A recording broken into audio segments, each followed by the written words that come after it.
Welcome back to the Bear Down podcast right here on NCAA Football 14, guys. We're riding a 3-game winning streak. We're coming off of probably the 2 worst defensive performances we've had since maybe season 1. But a win is a win is a win. We take a look back to when we played Houston, blew them out the water, 52-7. This is the game where James Ryan really stepped up. He had 3 interceptions. We just shut Houston down completely, but concerns started like right here during this game. T-Rob threw 2 interceptions, but we were able to get things going on the ground. Corey Gonzalez had 3 rushing touchdowns. D. Jones, not a 100-yard game, but still had a lot of catches, 8 catches. Trey Morgan starting to show he is a dangerous weapon for this team. 7 catches for 75 yards. But again, it was all about the defense this week. James Ryan, 8 tackles, 2 TFLs, 3 interceptions, 1 that was a pick 6. He got the game started with an interception, and we walked out of there with the win. Then we traveled to Oklahoma State, and when I tell you this game had me completely stressed out, I was so frustrated after this game. If you take a look at the team stats, look at the passing yard difference, man. They doubled us in passing yards. We gave up 640 yards to Oklahoma State, shut down their run game. They only had 36 yards on the ground, but their quarterback had 640 yards and 6 touchdowns. But at the same time, I think this was probably the best game of T-Rob's career. 307 and 4 passing touchdowns. Did he have a rushing touchdown? No, he got sacked 3 times. But Corey Gonzalez, he has been playing like a man possessed. 236 yards, 3 scores in this game. But again, this is where the defense the secondary just got torched. I had concerns coming in. Oklahoma State's receivers really aren't like spectacular, but Warren's accuracy was ridiculous. And as you can see, he only had 9 incomplete passes. So this game, I was like, man, after this game, I was like, okay, we don't have to worry about a passing game like this for a while. Not until we play Oklahoma. That's what I thought. Then we take on TCU and Ruben Taylor, and again, we give up 466 yards of passing to Ruben and his offense. Now, granted, they do have a receiver that is probably the fastest receiver in the Big 12, but still, there was no pass rush. I felt like we weren't really covering well. And that's a concern going forward, man. If we're going to stay in the Big 12, if we're going to stay as one of the top teams in the Big 12, we have to be able to cover. I feel like we have 3 of the better corners in the conference, but they all got exposed this week. The biggest thing that came out of this game, though, Todd Robertson left in the 4th quarter with a mild concussion. That brought in Larry White, Grandmama Johnson, and he actually had a solid game. Only threw the ball for 85 yards. But it was his legs. He had 86 yards of rushing. He kept us in the game. The concern going into this week versus A-State is T-Rob going to be ready. Coach has not made a decision yet. Robertson has practiced a little bit, but he hasn't gone through a full practice yet. So it's going to be interesting to see who gets the start in this rivalry game. All right, taking a look at the conference standings so far. We are sitting on top of the Big 12 North, 3-0. All of Arkansas's games this year have been in conference, which is pretty weird. A-State is 2-2. K-State is 1-1 in the division. Kansas is 1-2. Iowa State is 0-2. The Big 12 and all, us in Texas, we are on a warpath for each other, man. That's going to be a collision for the ages. Arkansas is 3. Oklahoma's in at 4. A-State 5, Kansas is 6, Baylor 7, Oklahoma State is 8, Kansas is 9, TCU is 10, Iowa State is 11, Texas Tech rounds out the conference at 12. All right, here's a look at the top 25. Bama's in at 1, and you got Michigan State at 2, Texas in at 3, Florida State in at 4, Florida 5, Michigan 6, Wisconsin with a big jump up to 7, Penn State 8, Stanford is 9, and Illinois rounds out your top 10. And you've got Notre Dame. They fell 6 spots after losing to Michigan State. Washington is 12, LSU 13, Navy 14, Pittsburgh is 15. Mississippi State is 16. They dropped 10 spots after losing to Georgia Tech. Army is up to 17. Auburn is 18. USF up 4 spots to 19. Georgia Tech in your top 20. Nebraska is 21. Kentucky 22. Ohio State in at 23. Their prestige has fell big time, man. They were a 6-star team when this dynasty started. Now they're down to 3 stars. Syracuse is 24, and then NC State rounds out your top 25. Let's take a look at our season stats right now. T-Rob having a solid year, man. He's leading the country in passing yards, 2,057. He's got 20 touchdowns with 10 interceptions. Again, the major concern going into this week is the concussion he suffered against TCU. Is he going to be ready in time for this game? LJ came in and cleaned up, 138 yards through the air, 2 touchdowns, 1 interception. On the ground, Corey Gonzalez knocking on the door for another 1,000-yard year. He's got 136 carries, 897 yards with 11 touchdowns. We got to bring his carries down just a little bit. You know, I knew he was going to be a workhorse for us this year, especially with Jonathan Keys being done for the season. But I don't want him getting hurt. If he gets hurt, I'm not sure Ira Harris is ready to step up and take that role. Even though he's doing a great job, 42 carries, 212, 4 scores. I'm going to do some auto subs and get Harris a few more touches in the offense. But Gonzalez is still going to be our main back. But look for Harris to get a few more touches in the next few weeks. LJ is 3rd on the team, 18 carries for 116 yards. And that's really it. These two, we're going to have to ride them for the rest of the year. We have no other backs to really rely on right now. Out wide, T-Rob is doing a great job spreading the ball around. David Jones, 38 catches, 456 yards, 5 touchdowns. The true freshman, Trey Morgan, again, showing why he is such a dangerous weapon for us. 30 catches, 428 yards, and 2 scores. Richie Carroll has 20 catches, 401, and 5 scores. Richie has really come on in the past couple weeks, y'all. Like, he is a great slot receiver for us. He's doing a great job running routes, deep routes, getting away from defenders.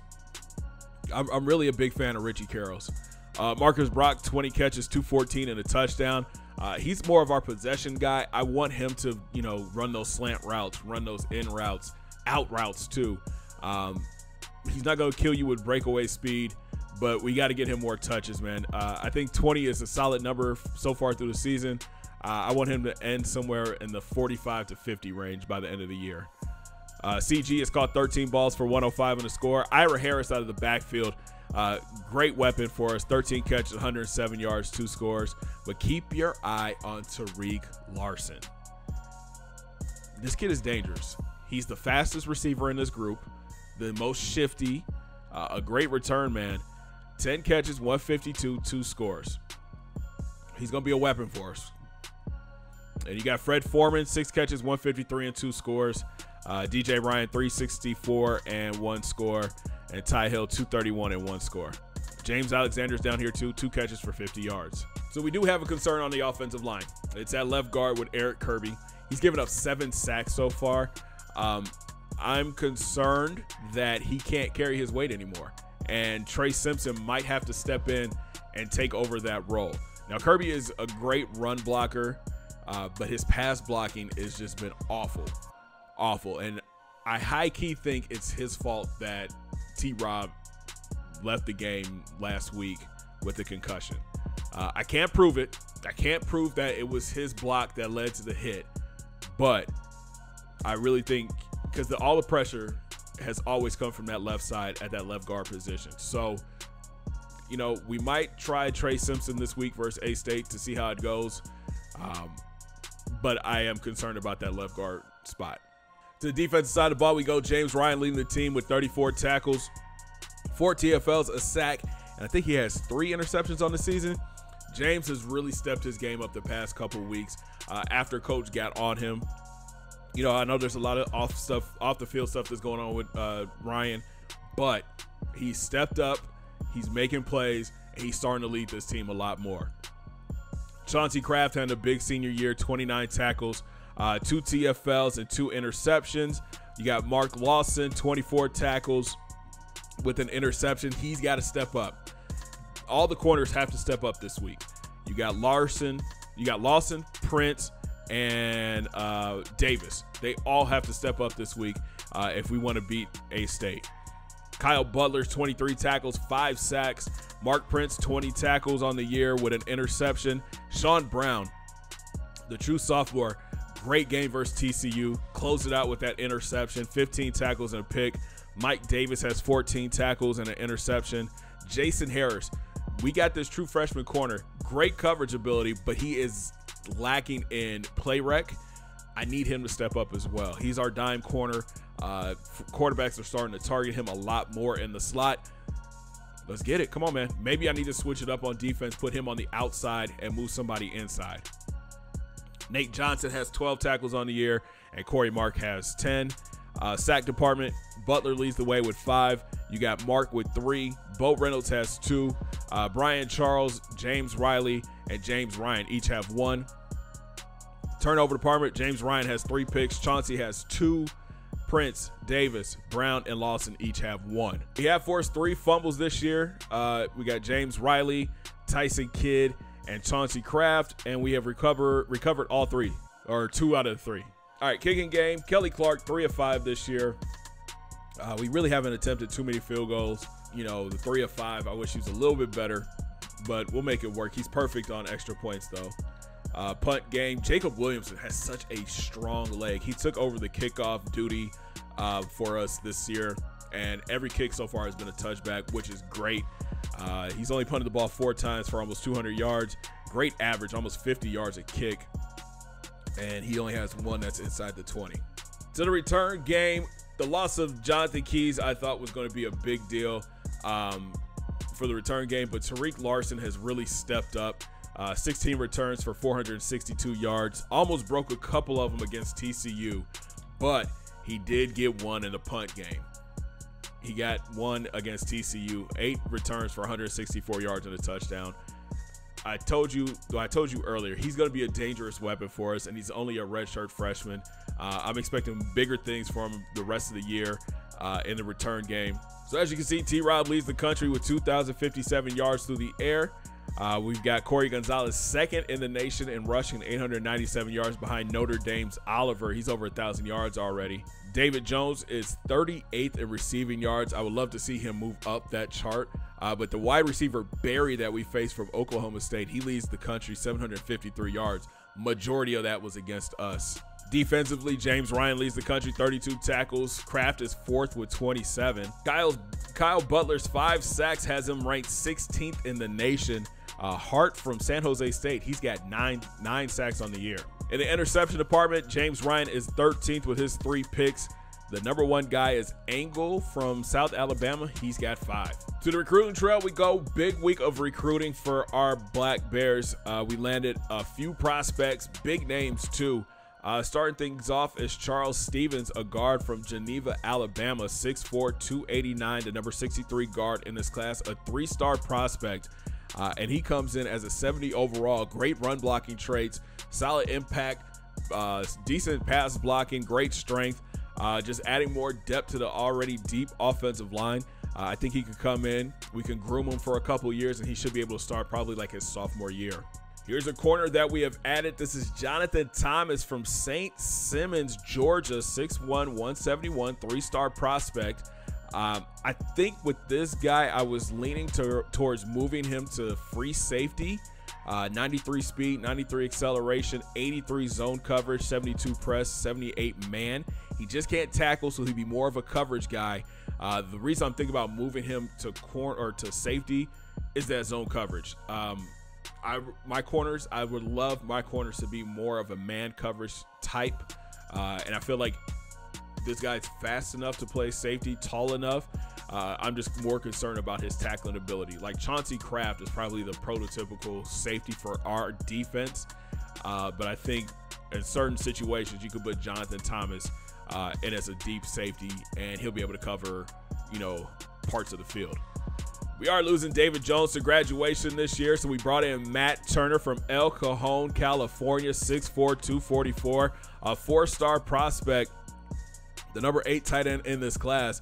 And I mean, he's got solid traits across the board. I don't understand how he's just a 65 overall. 81 speed, 79 agility, 87 acceleration, great hands, great route running.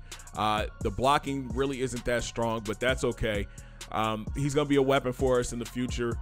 We've got Ty Hill coming back next year, and I think DJ Ryan will be back next year. So Matt will get his turn, get his chance to play somewhere down the road. We bring in another quarterback. This is Gabe Perez from Brooklyn Park, Minnesota. 6'5", 223 pounds, 4-star prospect, the number 7 QB in this class. Todd Robertson's graduating. Larry Johnson will be a senior next year. We also have Craig Washington, who will be coming off his red shirt. We needed a third quarterback. Gabe Perez is going to be a star. Listen to what I'm telling you. 75 speed, 75 agility. So that means he's semi-mobile. If we need to roll out, he can do that. But look at the arm talent. 90 throw power, 80 accuracy.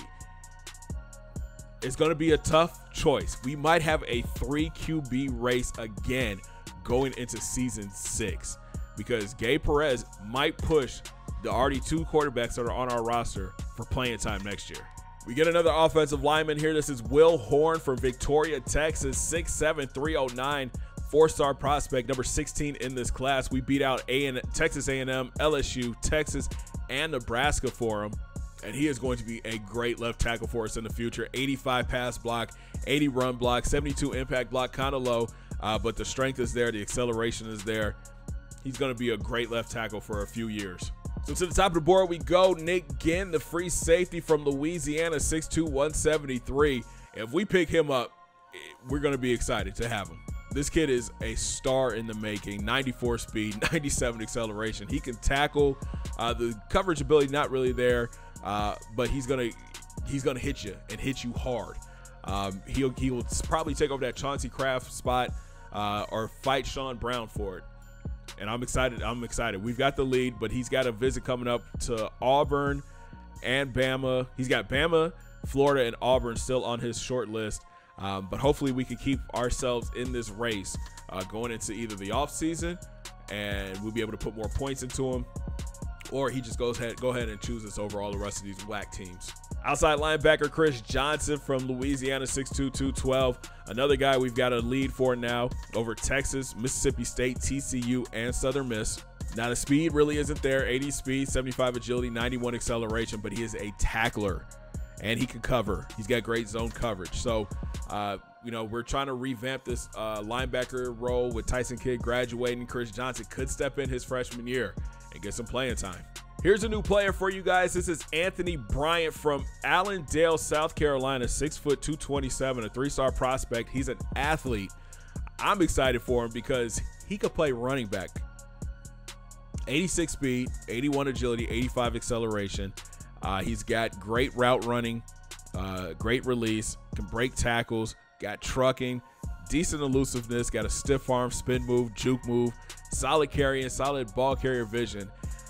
These are the kind of running backs I like, and I can mold him into exactly what I want him to be. He reminds me a lot of Corey Gonzalez with his traits, except he can come out the backfield and catch a little bit better. If we are able to score him, we're good at running back for the next 4 years. Teaming him up with Ira Harris next year, scary. I like to call this kid an insurance policy. This is Richard Anderson from Parris Island, South Carolina, 6'1", 189, 3-star prospect. He's a cornerback. Again, I'm looking at him as maybe a safety. 89 speed, 80 agility, 88 acceleration. Tackling not there. Decent hit power. Great play rec. 89 play rec. 84 man coverage. 78 zone. 80 press. If we're not able to get Ginn, Richard Anderson might be able to move up to safety as well. Not the fastest. Tackling is not really there, but I like the coverage ability. Here's another tight end to keep your eye on. Patrick Cook from Boone Dune, North Carolina, 6'2", 221. He's a JUCO, 72 overall, decent speed, 75, great hands, a better blocker than catcher. But once he gets the ball, he can run you over. He can break tackles. I think he is a junior, so we might be able to redshirt him, groom him up a little bit, get that speed up, get the catching ability and the route running up, and he could be a weapon for us in a couple years. If you know me, you know I love defensive linemen. This is Chuck Branch from Ventura, Florida, 6'6", 245. The number 73 defensive end in this class. We're behind South Carolina right now, but ahead of Wisconsin, Texas A&M, and Mississippi State. And this guy's a gem. He's got decent speed for a defensive end, great power move, great finesse, great block shed. He just can't tackle well, but he can pursue. Again, we're looking for more defensive linemen. I'm always looking for defensive linemen to help with the pass rush. As you saw the past couple weeks, our pass rush has just been god-awful. We really have to get better at that position. Defensive line, I mean, we've got Kyle Butler, Corey Mark, Bo Reynolds, Charles Parks, but they have to step up. And here's another defensive end, Trey Turner from Oklahoma, 6'5", 233, four-star prospect, the number 19 defensive end in the class. More of a run stopper. The speed's not going to kill you, 72, but the power move, the finesse move, he can get off blocks, great tackling ability, great hit power, great pursuit, play rec is there. He could play inside or outside, but at 233, we'll probably keep him outside. And the last player we're going to take a look at today, Justin Owens, 6'1", 173 from South Augusta, Georgia, the number 9 corner in the class, four-star prospect. And, I mean, the speed is there, 93 speed, 85 agility, 94 acceleration, 80 man, 72 zone, 73 press. He reminds me a lot of Mark Prince in his freshman year. Again, we have to get faster at corner. We got burnt a lot the past couple weeks. I think you guys have been saying in the comments section, we have to get faster in that position. I think 93 speed will be really good for us. Right now, we're not even on his radar. He's got NC State, Georgia, North Carolina, and Alabama as his top 4. So as we kind of talked about before, this recruiting class isn't a class of need, but a class of depth. Right now we have the number 10 class in the country. We've got 5 commits so far. I think if we can land Ginn, Johnson, and a couple of those, like one of those defensive ends, we will be straight. Like, we would have a great recruiting class. But we, like, the guys that are on the roster right now have to step up. We've got to get better. You know, defensively, like I said before, I think our corners are being exposed, and our defensive line, who we rely on a lot, they're not getting after the QB. Granted, we are taking on better offensive lines, but I think our talent is better than that. Kyle Butler, Corey Mark, like I said, James Riley needs to step up. Bo Reynolds needs to get some playing time and step up. We've got to start getting after the QB, forcing more turnovers. So here's a look at our schedule. The next 3 games are going to be extremely tough for us. We hit the road to take on Arkansas State. Billy Wilson is the new starting quarterback for the Red Wolves, and he has been talking all kinds of trash on Twitter. So this should be interesting for our boys. Then we return home for homecoming to take on Oklahoma, another tough squad. They're 3-2 on the year. Then we hit the road for 2 games, taking on Texas A&M, the battle of the A&Ms, and Iowa State. Return home for senior night against Kansas State, and then we close out the year against Kansas. So, I mean, we could win, what is that, 5 of 6? But I would love to go 6-0. I would love to go 6-0. This Oklahoma game has me a little nervous, but I think our boys will be ready for it. So we're just getting news into the podcast that Todd Robertson is a game-time decision with his concussion. He has gone through protocol. He has taken all the necessary needs, but coach is just worried about the next hit. What's going to happen if T-Rob takes another hit? Larry Johnson is able to play. I would rather have T-Rob against A-State, to be honest with you. But either way, I think we're ready for this game. Billy Wilson, again, has been talking all kinds of trash on social media. Our defense needs to step up big time. We have got to put pressure on this kid this week. We've got to get him down to the ground. Kyle Butler, I need to have at least 3 sacks. Corey Mark, I need you to be a disruptor up the middle. Secondary, step up. We are calling out the secondary this week. You guys need to step up. Offensively, again, that left guard position, we're going to see what coach does, because Kirby could get benched this week. 7 sacks through 6 games is awful. He needs to step his game up. And A-State, we're looking for revenge. They beat us last year, forcing us out of the national championship picture. This year, we got to come out, handle business. So that's going to wrap it up for this week's podcast. If you guys enjoyed the video, make sure you smash that thumbs up button. Subscribe if you're brand new. Don't forget to ring that bell, join the Noti Squad, and make sure you guys hit all those links down in my description. Follow your boy on Facebook, Twitter, and IG, and come through and join the Discord fam for exclusive content. And we'll talk from Jonesboro when we take on A-State. The battle of the 4-2 teams, rivalry game, Billy Wilson at the helm. This should be fun. Have a great day, guys. 2 fingers in the air. Peace.